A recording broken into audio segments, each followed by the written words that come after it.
बीच जी business की बड़ी खबर पर मुहर लगती दिख रही है। आप देख सकते हैं कैबिनेट की बैठक हो चुकी है। बैठक में जो फैसले आए सुबह ये हमारे संवाददाता अनुवेश रथ ने आपको बताया था कि ये जो खबरें आ रही है सेमीकंडक्टर मिशन 2.0 को मिलेगी मंजूरी और मोबाइल मैन्युफैक्चरिंग स्कीम को भी कैबिनेट से मिलेगी मंजूरी। तो ये दो बड़ी खबरें ऐसी है जिन पर मुहर लगती हुई आपको नजर आएगी। वंडरफुल।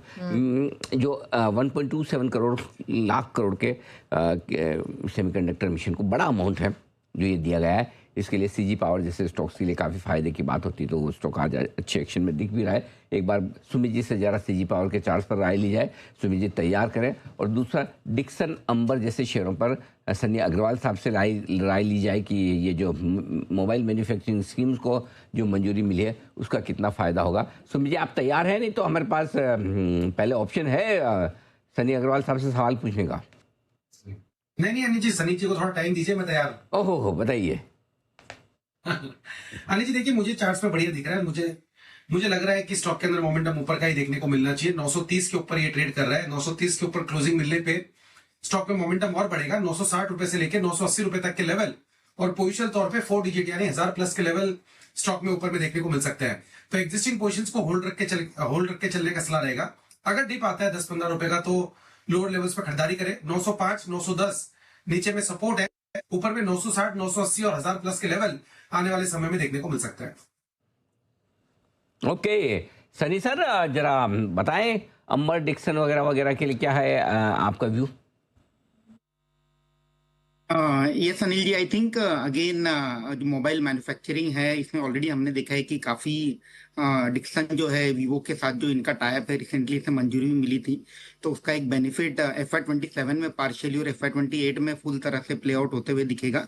और रिसेंटली हमने देखा था कि अंबर ने भी वन प्लस के लिए रिसेंटली टाइप किया है, जिसका बेनिफिट फुल्ली हम देखेंगे कि FY28 में फुल रिफ्लेक्ट होते हुए दिखेगा और ग्रेजुअली इनके जो वॉल्यूम्स है अंबर के और कहीं ना कहीं डाइवर्ट होते हुए दिखेंगे। तो I think long term structural growth story है। जिस तरह से मोबाइल का जो कंजम्पशन है वो फ्रीक्वेंसी ऑफ यूसेज है वो चेंज हो रहा है, मुझे लगता है कि एक की अर्निंग ग्रोथ ड्राइवर रहेगा स्पेशली फॉर अंबर, जो कि इसके लिए टोटली न्यू सेगमेंट है। डिक्सन में वीवो का जो बेनिफिट है, सिंस एंट्री लेवल जो फोन है उनके प्राइसेस 20-25% से बढ़े हैं रिसेंटली, उसका थोड़ा बहुत एक इम्पैक्ट वॉल्यूम में हम आते हुए देखेंगे FY27 में।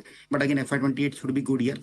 तो I think long term structural story है। अंबर में एक बेनिफिट ये भी रहेगा कि इनकी इलेक्ट्रॉनिक वर्टिकल का जिस तरह से अब रिस्ट्रक्चरिंग हुआ है, लगता है कि इसका भी एक IPO आने वाले समय में दिखेगा। तो अगर अपसाइड पोटेंशियल की बात करते हैं तो मुझे रिलेटिवली अंबर में थोड़ा ज्यादा अपसाइड दिखता है as compared to Dixon over the period of next 6 to 12 month.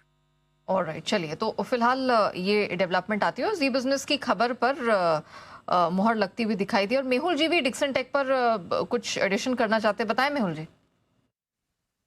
हाँ Neha ji, actually Dixon take नहीं बट ये न्यूज पर मैं कुछ कहना चाहूंगा कि 1 जुलाई को जब ट्रम्प के न्यूज आए थे मार्केट पूरा पैनिक में था, तब इसी सेक्टर से रिलेटेड हमने एक मॉस्टिप करके जो कंपनी थी 229 के आसपास दी थी। आज 248 का भाव है, तो अच्छा मूवमेंट आया है और 285 के टारगेट से तो इसमें बने रहने की ही सलाह रहेगी। बट एक रिवाइज स्टॉप लॉस आप लगा सकते हैं बिकॉज तभी 229 का भाव था और 200 के आसपास का हमारा स्टॉप लॉस था। तो एक रिवाइज स्टॉप लॉस यहाँ पर 225 के आसपास का लगा कर रखे, होल्ड कीजिए 285 के टारगेट्स के लिए। तो मॉस्टिप भी शायद एक कंपनी ऐसी है जिससे इस न्यूज का फायदा हो सकता है, सो इसमें बने रहने की सलाह रहेगी। ओके तो ये आपके लिए पूरा एक्शन। और इस बीच HDFC